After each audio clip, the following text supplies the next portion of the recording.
Iniciando a entrevista coletiva pós-jogo com Cristóvão Borges, Matheus Boaventura, CBN Floripa. Cristóvão, no jogo passado, na comparação com as escalações, fizesse algumas mudanças, né? Hoje com uma trinca de volantes no meio campo, teve a entrada do Eduardo Rosado, Wesley Gaúcho junto com o Robson Alemão, optasse pelo retorno do Elias, o Renan Bernabé também foi a novidade no ataque. Antes de analisar o desempenho hoje no time, queria que tu explicasse as mudanças que tu fizesse na equipe e por que não surtiram efeito, né? O resultado não veio. Esse tripé foi para poder dar equilíbrio à equipe. A gente começou o primeiro tempo do jogo passado, em que a gente teve dificuldades na troca que eles tinham feito, tirado um atacante para colocar um jogador de meio de campo. Ficaram superioridade numérica e aí isso envolveu a nossa equipe no primeiro tempo. No segundo tempo fizemos uma troca para um tripé, que foi onde a gente conseguiu igualar e equilibrar o jogo. E a equipe foi muito bem, eu gostei desse segundo tempo. Por isso, como deu equilíbrio, eu quis iniciar o jogo de hoje dessa forma. Quis iniciar porque a equipe se portou bem, eu esperava que isso acontecesse também nessa partida. Com a maneira de jogar do Camboriú, um jogo sempre de bola longa, transferindo a pressão e aí daí fazendo um jogo físico também, eles tiveram bastante vantagem em boa parte do jogo. Marcos Cacetari, Jovem Pan News. Boa noite. Eu queria que você falasse especificamente qual era a tua ideia com a entrada do Bernabé, se era explorar uma bola aérea, qual era a tua ideia, justamente só para entender mesmo, e o que explica essa a má fase, as más atuações do Paraíba. O Bernabé, justamente o Bruno, ele tem percebido que ele tem se dedicado muito, procurado corresponder e tem jogado de uma forma isolada, porque a gente tem tido dificuldade na transição ofensiva, então a bola não chega tanto com facilidade ao ataque e com isso ele sofre bastante. A minha ideia com o Bernabé é que ele, assim como entrou no jogo passado, em que a gente estava com um desequilíbrio no corredor esquerdo, ele consegue fazer isso e fez, e a proximidade dele para chegar na frente com o Bruno. Eu acreditava não só na bola alta, mas mais um atacante para poder ajudar o Bruno e a gente ter um volume maior de ataque. Essa era a ideia. Logicamente, com a partida que a equipe fez, isso não funcionou bem, e aí a gente foi modificando para poder ganhar volume. Arthur Alves, Rádio Guarujá. Boa tarde, boa noite, Cristóvão, né? Boa noite. Terceiro jogo do Figueirense fora de casa, no primeiro a gente viu o Figueirense chutou muito pouco a gol, no segundo, melhor nem falar, né? O jogo contra o Avaí, e agora também o Figueirense acaba perdendo. Eu queria saber o que, na tua opinião, está sendo essa dificuldade para o Figueirense conseguir fazer boas partidas fora de casa. A gente tem tido dificuldade, principalmente na transição ofensiva, quando a equipe e na criação. Porque no meio de campo a gente tem procurado trabalhar para que a equipe tenha mais posse de bola. Logicamente, um meio de campo que tem pouca posse de bola, a equipe fica improdutiva. E isso tem acontecido em alguns jogos. As modificações que a gente tem feito é justamente buscando isso. A gente precisa melhorar isso, vamos corrigir, porque sem essa correção fica muito difícil. Aí a bola demora, ou então quando chega ao ataque ela não chega limpa. E aí os atacantes, lógico, têm dificuldades para poder fazer as jogadas e a gente fica com a criação bastante dificultada. E o meio de campo sem criação, logicamente que a produção da equipe fica comprometida. Matheus Boaventura. Cristóvão, até sobre as escolhas ainda, o Nicolas hoje acabou indo para o banco de reserva no segundo tempo. No jogo passado até o Lucas Campos tinha sido um atleta que colocou ao longo da partida contra o Marcílio Dias. Por que hoje ele até não entrou no segundo tempo? Enfim, essas escolhas de jogadores que eram titulares acabaram indo para o banco nesse momento.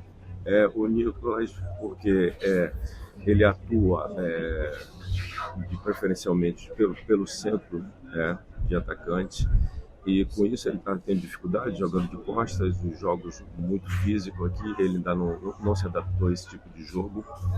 Procurei colocar ele para jogar do lado de campo e do lado de campo ele tem dificuldade na transição defensiva para poder ele colaborar no momento em que a gente não tem a bola.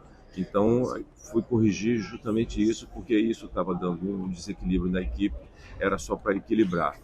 E por isso a entrada dele, já a gente mesmo com menos um jogador, a equipe teve até um volume melhor do que quando estávamos com 11. E nós vamos fazer alguns ajustes, porque tivemos as modificações nessa trajetória aí, nesses últimos jogos, e modificações do sistema de jogo, justamente buscando isso, para que a equipe tivesse mais volume, tivesse mais posse de bola. E o começo, mesmo jogando num sistema que o Figueirense já não jogava há muito tempo, mas a equipe começou tendo esse equilíbrio, e a gente vai rever isso para voltar um pouco de como a gente começou. O Lucas Campos.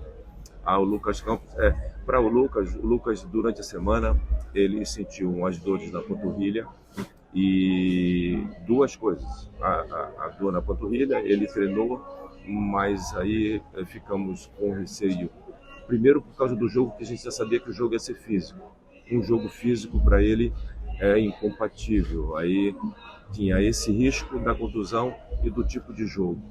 Agora esperamos que ele com isso, porque eles têm sido, foi desgastante demais o jogo, inclusive para ele mesmo jogando um tempo só.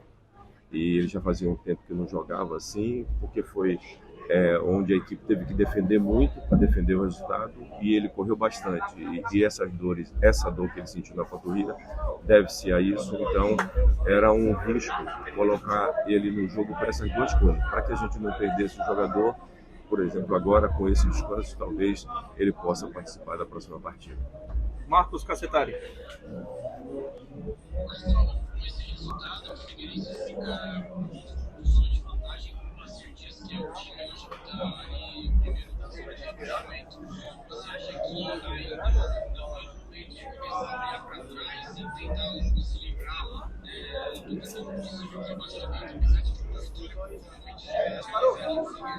Mas você acha que é o momento de virar essa chave para ainda criar superação e classificação? Não, como a gente tem visto aí, os resultados, qualquer equipe consegue uma vitória, ela pula bem na tabela. E nós estamos precisando ganhar, a gente sabe disso. Ganhamos uma partida, voltamos a uma melhor colocação, e isso acontecerá em a gente ganhando a próxima partida. O objetivo é esse, claro, é olhar para cima, porque temos possibilidade, dependendo só de nós.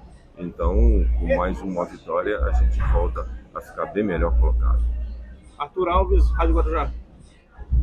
Cristóvão, o que aconteceu no lance da expulsão do Gasparotto? Por que a defesa do Figueirense estava tão avançada que permitiu a infiltração do Michael Assis?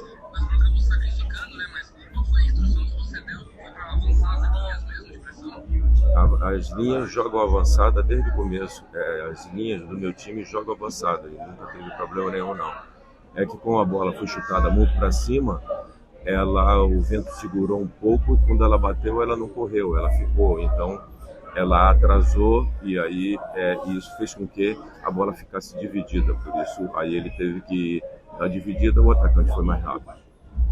Matheus, fechar? Cristóvão, sobre ainda as mudanças, né? Na lateral direita, o Ellison acabou saindo, entrou o Elias hoje infelizmente falhou no primeiro gol. Tem previsão de mudança na sequência, depende do treinamento na semana, e só a questão de contratação, se tem ainda condição de vir jogadores ainda para essa primeira fase do Catarinense. Não, essa coisa de falha, essas coisas acontecem, é do jogo, não é por conta disso, a não ser que seja uma coisa assim, que o jogador demonstra não ter condições, não é o caso. Todos os dois, eles são do mesmo nível, então por isso essa troca entre eles não causa nenhum problema, porque a equipe se mantém pelo setor, não tem problema nenhum não. A segunda... Contratações? Isso a gente está trabalhando, já continuamos trabalhando da mesma forma. Logicamente que nesse momento fica mais difícil, porque as opções não são tantas e a gente não tem uma grande capacidade econômica de investimento, mas a gente sabe da necessidade que é preciso, e nós vamos continuar trabalhando para conseguir, porque a equipe logicamente precisa ser reforçada.